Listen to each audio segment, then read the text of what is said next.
lagi gitu. Jangan kalau gagal, udah deh kayaknya gue nggak sanggup, gue nggak bisa, jangan kayak gitu gitu. Karena yang aku lihat selama papaku bekerja, ya begitu, dia kalau gagal nggak apa-apa, dia maju lagi, berusaha lagi. Jadi itu yang aku lihat, ternyata dulu aku sempet yang kayak, aduh latihan di sanggar, belajar tuh sampai bosan banget. Kayak bener-bener bosan banget, sampai sampai ngeluh juga ada, kenapa anak lain bisa kuliah dibiayain orang tuanya ke luar negeri, aku kuliah di Jakarta. Kan aku dari Bangka nih ya, dari Pangkal Pinang Bangka. Iya. Aku kuliah ke Jakarta itu harus harus cari uang sendiri, bayar kuliah, bayar kehidupan sehari-hari. Kok aku gitu banget gitu, sedangkan yang lain dibiayain, dikasih mobil, dikasih rumah. Kalau aku numpang di rumah saudara gitu, makan aja nggak enak gitu kan. Jadi tapi ternyata semua ajaran yang dari kecil yang dikasih orang tua, kalau kita ya harus, kalau numpang di rumah orang harus tahu diri, kemudian harus mandiri, semua harus bisa sendiri, makan harus cari sendiri. Jadi karena diajarin mandiri, tahan banting, gagal nggak apa-apa, yang penting berjuang terus, yang penting rajin belajar ini itu pasti bisa. Yang penting punya tujuan hidup dan mimpi itu apa gitu. Jadi ketika sekarang aku merasakan, aku sih merasa aku udah cukup nih ya, sukses nih ya kayaknya nih gitu. Kayaknya semua yang aku impikan dari kecil tuh, aku punya notebook. Aku tuh mau apa tiap Wah, hari. lucunya. Pokoknya tuh semua impian yang aku tulis dari kecil, dan setiap bulan tuh aku memang ada mimpi-mimpi gitu ya. Itu sudah tercapai semua. Terus aku bersyukur gitu. Bersyukur aku punya karir, punya bisnis, kemudian punya keluarga gitu kan. Aku bersyukur. Nah, ketika bersyukur itu aku berpikir, ternyata yang diajarkan orang tuaku yang dulu aku ngeluh, aduh kok susah banget sih gue gitu, kenapa sih anak yang lain kayaknya lebih gampang, kok aku susah banget gitu. Tapi ternyata ada gunanya juga gitu. Ternyata proses yang gak enak itu ketika diajarkan orang tua untuk mandiri, berjuang, harus tahan banting, itu ternyata ada gunanya dan berbuah hasilnya sekarang gitu. Jadi ternyata investasi itu sangat penting untuk diri kita gitu. Luar biasa banget Sandra ceritanya. Kalau balik nih, sebagai tadi kan Sandra sebagai seorang anak, pendidikan karakter dari orang tua Sandra.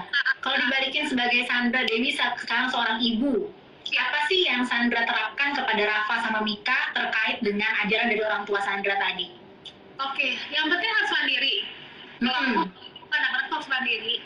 Kalau mau mendapatkan sesuatu, mereka harus belajar. Kalau aku mau mendapatkan ini, aku harus berjuang untuk mendapatkan ini. Jadi nggak segampang main dikasih aja gitu. Kemudian harus kalau gagal tuh nggak apa-apa. Aku tuh selalu berpikir kalau gagal tuh nggak apa-apa. Aku pengen banget ngajarin ke anak-anakku ini, kalau gagal itu nggak apa-apa gitu. Gagal hal yang biasa, nggak apa-apa kalau gagal tuh bisa bangkit lagi. Nah, sama sharing. Jadi mungkin anak-anakku ini, kalau aku kemarin tuh pergi gitu ya ke taman safari, terus anakku ini lagi senang banget kasih makan binatang, terus dia lagi senang begitu, dia ingat temennya, dia langsung kayak, kamu berani nggak kasih makanan binatang, nih ambil punya aku. Dia tuh bisa sharing ketika lagi senang pun, lagi lupa segalanya, bisa untuk sharing gitu. Nah, aku tuh bahagia sekali jadi orang tua ketika melihat anakku, dia bisa sharing, dia bisa berbagi sama yang lain. Dari kecil kalau main sama teman-teman, dia selalu bawa makanan terus sharing ke teman-teman. Itu adalah hal yang buat aku investasi untuk dia nanti. Kalau kita tuh kalau punya sesuatu, kita harus sharing gitu kan. Jadi dari kecil pun aku pengen mengajarkan ke anak-anakku ini hal-hal yang baik yang diajarkan keluarga aku, kayak mandiri, harus ada nilai juang, bisa sharing gitu sama teman-teman, sama keluarga. Jadi ternyata apa yang nilai-nilai yang orang tua kita kasih, kita bisa turunkan ke anak kalau kita merasa nilai ini tuh baik gitu. Betul. Sebenarnya kalau pengalaman dari aku sendiri, Sandra, setuju banget. Orang tua aku tuh selalu, kalau aku punya masalah nih dulu, selalu nggak pernah bantuin. Kamu selesaiin aja masalah kamu sendiri. Waktu itu kan kayaknya sebel banget ya. Kok aku punya orang tua nggak mau bantuin aku gitu ya? Aku sedih sendiri. Jadi tapi pas kita udah seusia, udah punya anak, baru kerasa bahwa memang orang tua itu justru untuk bisa sendiri gitu. Aduh, Mbak Dewa, aku sampai ingat, aku juga mikir gitu. Jadi dulu masih kecil itu aku ngerasa kalau anak yang lain ada masalah, oh orang tuanya langsung bantuin. Kalau aku Bisa datang ke sekolah gitu misalnya. iya, kalau aku kayaknya sampai hujan badai juga orang tuaku nggak akan datang untuk bantuin aku. Jadi kayak misalnya dulu aku dari Bangka ini misalnya liburan ke Jakarta.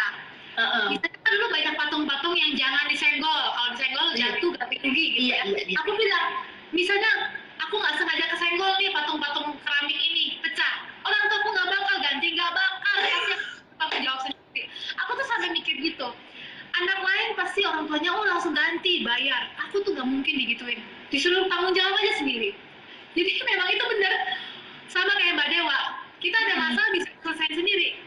Ya udah, itu masalah kamu selesai sendiri. Mendoakan iya, mensupport iya, tapi yang diselesain sendiri gitu. Betul. Dipikir tega, tapi ternyata itu sangat membuat karakter kita sebagai saat ini ya, Sandra ya. Tapi memang itu yang bikin kita mungkin jadi tangguh gitu. Iya, betul. Oke, tadi sebagai anak sudah, sebagai istri, sebagai ibu sudah, sekarang kalau sebagai istri nih, gimana kerja sama Sandra, sama suami untuk pembentukan karakter anak-anak? Oke, sebenarnya jujur aku sama suami itu beda banget cara didiknya. Suami aku ini terlahir with silver spoon. Oke. Aku nggak bisa menyalahkan dia juga ya, dia terlahir Betul. dari keluarga yang mungkin berkecukupan sekali gitu, kalau sederhana gitu. Nah aku dididik secara tegas dan disiplin sekali sama orang tuaku, sama papaku ya. Papaku tuh orang yang selalu, kamu harus punya mimpi, harus mandiri, harus berjuang sendiri gitu-gitu. Tapi kalau dia nggak pernah dimarahin. Ketika aku dimarahin orang tua zaman dulu kan marahin ya. Kalau sekarang Iya, galak banget lah zaman dulu ya. gampang banget marah ya kalau orang zaman dulu ya. Nah kalau suamiku nih enggak. Suamiku nih tipe yang maksudnya dari kecil nggak pernah dimarahin sama orang lain. Tapi aku tidak bisa menyalahkan dia. Tapi ya dia jadinya pribadi yang bagus juga gitu. Ternyata anak yang nggak dimarahin pun jadi anak yang baik juga gitu. Jadi sebenarnya ya aku sama suami bilang ya kita ketemu di titik tengah. Aku nggak akan marahin anakku seperti orang papaku misalnya marahin aku gitu. Oh galak kan kalau orang zaman dulu kan. Aku ya cari titik tengah. Mungkin aku harus tegas. Karena suamiku nggak pernah marah. Suamiku nggak pernah marah karena dia tidak pernah dimarahin. Jadi dia nggak tahu cara marahin anak gimana. Karena dia nggak pernah marahin. Aku produk dimarahin. Tapi kan negosiasi ya. Zaman sekarang betul. Marahin. Jadi akhirnya negosiasi, tapi aku harus tegas. Pakai nada yang tegas. Kalau anakku memang salah, harus dikasih tahu. Harus pakai tone-nya harus tegas. Kamu misalnya gini, tadi anakku barusan tadi misalnya adiknya mau ngambil barangnya dia langsung, jangan diambil gitu. Adiknya kaget baru 1 tahun langsung nangis gitu. Terus anakku yang gede ini bercanda sama adiknya langsung nangis karena dipikir dimarahin kalau suaranya agak keras. Nah, itu kalau ngomong sama adik, tapi tegas, ngomong sama adik itu harus nice, pelan-pelan, nggak boleh pakai nada tinggi atau teriak karena adik itu masih kecil. Kamu teriak dia nangis gitu. Wah, kalau mungkin nggak ada di ring itu aku udah sebel banget. Karena sebagai orang tua tuh kita juga belajar ya. Saya juga belajar untuk mengontrol emosi karena ini bukan cuma anak suami juga. Suami saya tidak mau anaknya dimarahin. Kalau menurut saya sebenarnya nggak apa-apa sih marahin sedikit-sedikit, kan anak perlu tahu apa yang boleh dan apa yang salah ya. Apa yang salah dan enggak, mereka harus tahu. Nah, akhirnya ketemu di titik tengah kalau mereka harus dipakein tone yang tegas. Kamu nice sama adik.